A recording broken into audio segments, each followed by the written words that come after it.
नमस्कार स्टूडेंट्स, आज मैं इलेक्ट्रोस्टैटिक फोर्स के बारे में आपको सबको बताना चाहता हूँ। इलेक्ट्रोस्टैटिक फोर्स होता है और वो जो होता है कहाँ चार्जेस के बीच में होता है। Positive charge particle, negative charge particle and positive negative charge particle, इनके बीच में अगर ये दोनों के बीच में जो फोर्स होता है रिपल्सिव, ये उधर भागेगा ये इधर भागेगा। यहाँ पर अगर दोनों करीब है तो दोनों अटैक्ट हो जाएंगे। यहाँ पर जो नेगेटिव है तो दूर दूर भाग जाएंगे। तो हम इसको शो करते हैं कैसे पॉजिटिव नेगेटिव चार्ज बॉडी जो होते हैं एक दूसरे के करीब आ जाते हैं। तो हम ये रबिंग करते हैं और रबिंग के द्वारा जो बैलून होगा वो चार्ज हो जाएगा, हमारा हाथ भी चार्ज हो जाएगा और उस चार्ज अपोजिट चार्ज सेटअप हो जाएगा और अपोजिट चार्ज के कारण जो फोर्स क्रिएट होगा अट्रैक्टिव इलेक्ट्रोस्टैटिक फोर्स क्रिएट होगा और उस अट्रैक्टिव फोर्स के कारण जो ये बैलून होगा वो हमारे हाथ से चिपक जाएगा। तो इसको रबिंग करके मैं चार्ज कर रहा हूँ। तो चार्ज नहीं हो पा रहा है क्योंकि अभी रबिंग मीन्स जो ट्रांसफर ऑफ इलेक्ट्रॉन्स हैं या चार्ज बॉन्ड पार्टिकल्स हैं वो सही से ट्रांसफर नहीं हो पा रहे हैं।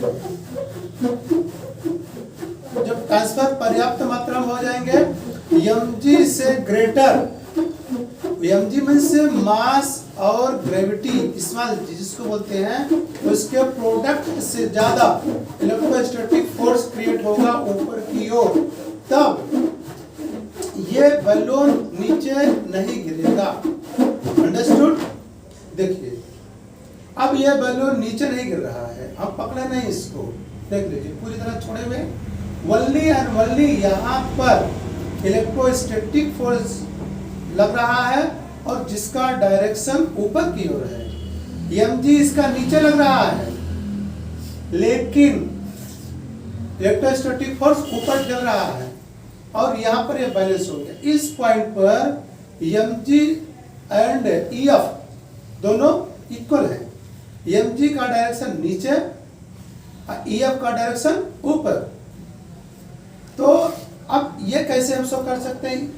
अभी हमने बोला ना कि यहाँ पर देखिए, यहाँ पर plus charge negative charge positive charge के बीच में जो फोर्स होता है वो अट्रैक्टिव होता है।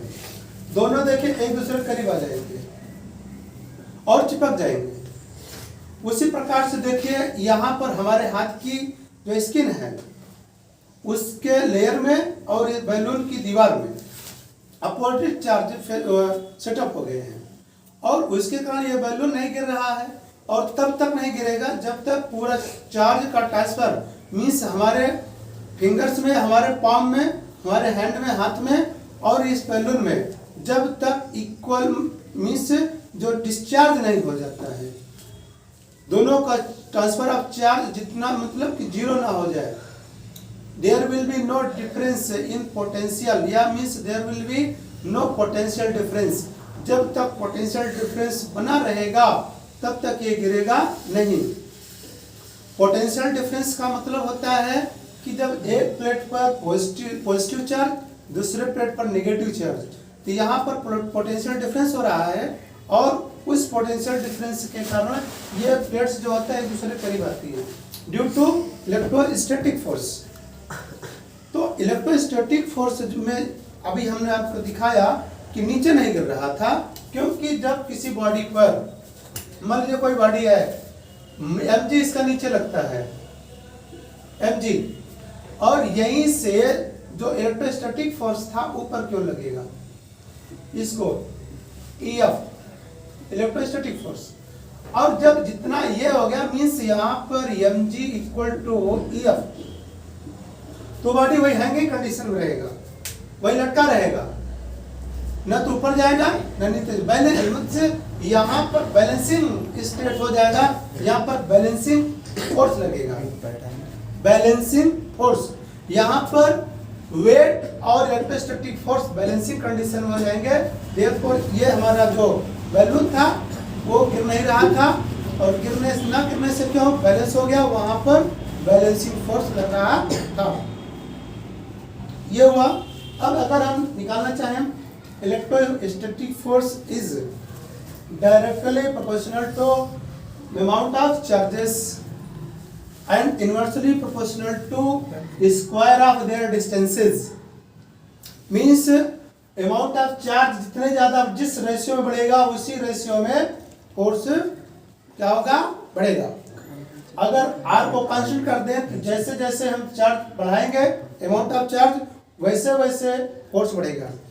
अब डिस्टेंस, जैसे हमारा ये हाथ था, हमारा ये हाथ और ये बैलून, इनके बीच में डिस्टेंस जैसे से बढ़ेगा वैसे वैसे फोर्स कम होगा। मीन्स अगर हम डिस्टेंस 2 टाइम्स अगर बढ़ा देते हैं, डिस्टेंस 2 टाइम्स बढ़ाते हैं, तो जो फोर्स होगा वो कितना हो जाएगा, 1/4। 1/4 टाइम्स जो होता है फोर्स क्या होता है, रह जाता है। तो इन्वर्सली प्रोपोर्शनल है यहाँ। डिस्टेंस जैसे जैसे बढ़ेगा फोर्स बड़ी तेजी से कम होगा। ये रहा इलेक्ट्रोस्टैटिक फोर्स। और बहुत सारे एक्टिविटी के द्वारा हम इलेक्ट्रोस्टैटिक फोर्स क्रिएट कर सकते हैं। जैसे पेन को बाल में हम रब करके उसको इस तरह को उठा सकते हैं या कागज के टुकड़े को उठा सकते हैं। इस तरह बहुत सारे एक्सपेरिमेंट हैं, आप लोग करिएगा। Thank you.